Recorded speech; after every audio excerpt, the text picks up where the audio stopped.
Les femmes dans les bandes dessinées, créatrices et protagonistes. La bande dessinée est un art dominé par les hommes. Pourtant, les femmes ne sont pas absentes de cet univers. Dans la fabrique des BD, les femmes se concentrent principalement dans des rôles d'illustratrices ou de coloristes. Mais elles sont de plus en plus nombreuses à se distinguer en tant qu'autrices. Certaines ont même acquis une grande notoriété. En France, par exemple, Marjane Satrapi est une créatrice de BD célèbre pour son œuvre semi-autobiographique Persépolis sur la révolution iranienne. Cependant, les obstacles à surmonter pour une femme sont nombreux et plus marqués que pour un homme. Pour obtenir des contrats d'édition, des subventions et des critiques positives, les inégalités sexuées de traitement demeurent considérables, au point que certaines n'hésitent pas à dénoncer avoir été ou être victimes de harcèlement sexuel et de comportements hostiles de la part de leurs collègues masculins. En dépit de ces difficultés, de nombreuses femmes continuent de persévérer dans l'industrie de la bande dessinée et cherchent à faire évoluer les mentalités, en abordant souvent des thèmes liés à l'inégalité et à l'injustice. Elles contribuent ainsi à une plus grande diversité de perspectives. Dans les œuvres elles-mêmes, les personnages féminins sont souvent relégués au rôle de personnages secondaires.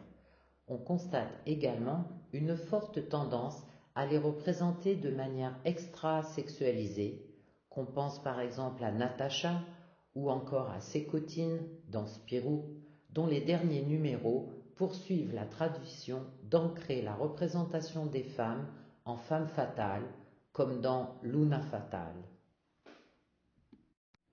Toutefois, les représentations évoluent et de plus en plus de personnages féminins sont désormais de véritables protagonistes avec des personnalités complexes et variées.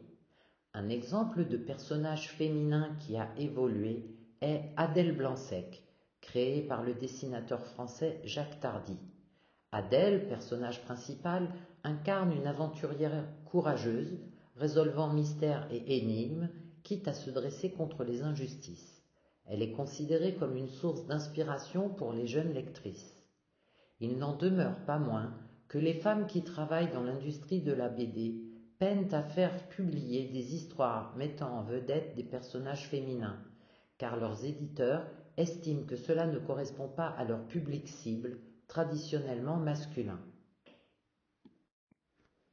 Pourtant, le public de la BD compte désormais de plus en plus de lectrices, petites et grandes.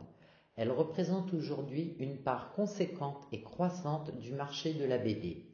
Ainsi, les créateurs de BD ont tout intérêt à cibler cette audience féminine en imaginant des œuvres qui leur parlent, avec des thèmes et des personnages en adéquation avec leurs préoccupations.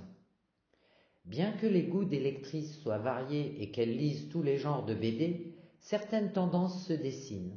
Les romans graphiques, les mangas, les BD historiques et d'aventure avec des héroïnes sont particulièrement populaires auprès du lectorat féminin.